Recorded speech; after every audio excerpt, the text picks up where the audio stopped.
Caption Close Denver, AP, a man fired more than 100 rounds at sheriff's deputies in Colorado early Sunday, killing one and injuring 4 others, before being fatally shot himself in what authorities called an ambush. 2 civilians were also injured.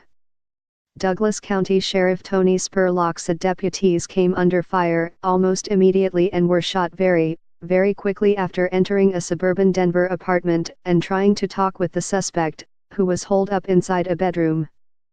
They all went down almost within seconds of each other, so it was more of an ambush type of attack on our officers, Spurlock said.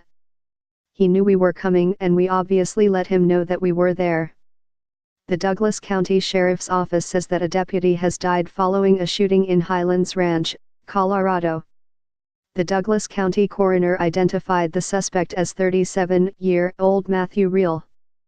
A YouTube user named Matthew Reel posted a YouTube video December 13, saying he wanted to replace Spurlock and railing against the sheriff and other officers in profane, highly personal terms. The wounded deputies tried to pull the fallen officer, Zachary Parrish, out of the line of further gunfire but were unable to because of their own injuries and only managed to crawl to safety, Spurlock said. The incident began around 5:15 a.m. at Copper Canyon Apartments, a landscaped apartment complex in Highland Ranch, 16 miles, 28 kilometers, south of Denver. Authorities had left the home barely an hour earlier in response to a complaint of a verbal disturbance involving 2 men, the sheriff's office said.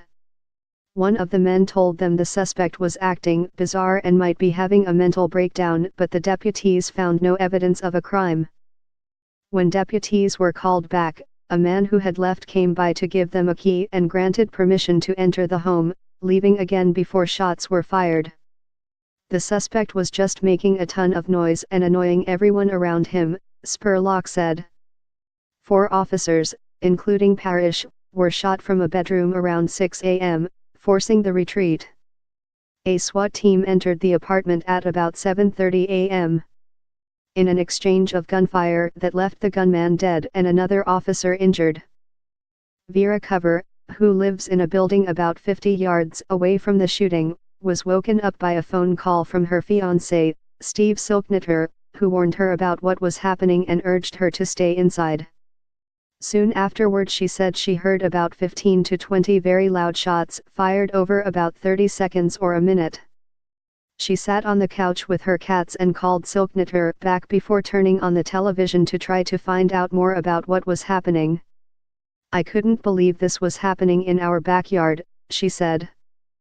Silknetter heard the shots fired too, but from about a half-mile away, stopped at a police roadblock as he tried to get back home from work.